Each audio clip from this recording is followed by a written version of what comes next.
Good evening everyone. आज मेरे class का हिस्सा है महाजनपद। आज मैं आपको इस विषय पर बताऊंगी कि महाजनपद कौन कौन से थे और उनकी राजधानियां कैसी थी। 6ठी शताब्दी ईसा पूर्व में उत्तर प्रदेश और पश्चिमी बिहार में लोहे का अधिकार ज़्यादा होता जा रहा था और इसके अतिरिक्त उपज और अन्य आर्थिक क्षेत्रों में परिवेशों पे अधिक लोग ध्यान दे रहे थे। छोटे छोटे ग्राम शहरों में और नगरों में विभक्त हो रहे थे। महाजनपद देखिए, बुद्ध के समय में 16 महाजनपदों का अवतरण हुआ था, जिसमें से काशी, जिसको हम आज के डेट में बनारस के नाम से भी जानते हैं, और काशी बुद्ध के समय में भी थी। काशी की राजधानी थी वाराणसी।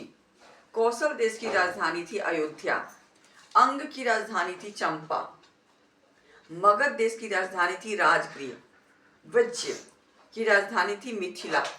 मल्ल की राजधानी थी कुशीनारा या पावा, जिसके नाम से जानते हैं। चेदी की राजधानी थी सुक्तिमती।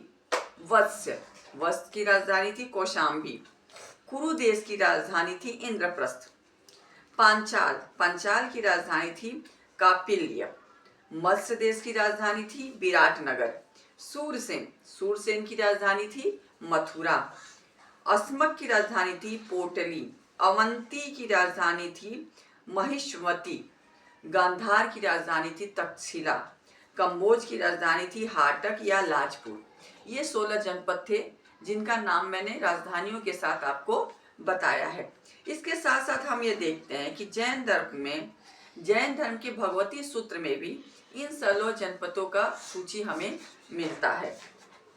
16 महाजनपदों में अस्मक एक ऐसा जनपद है जो दक्षिण भारत की गोदावरी नदी के किनारे स्थित है। माने 16 जनपदों में एक विशेष खासियत यह है कि सभी जनपद आपके उत्तर प्रदेश, बिहार के क्षेत्र और दिल्ली के क्षेत्र के आसपास आ जाते हैं, परंतु आपका अस्मक दक्षिण भारत का एक क्षेत्र है और राजधानी।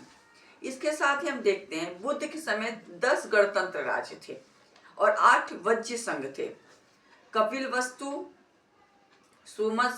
सोमश्वरगिरी, अल्पकप, केशवपुर, कालम, रामगृह, कुशीनगर, पिपलिय, वैशाली और मिथिला, ये आपके 10 गणतंत्र राज्य थे।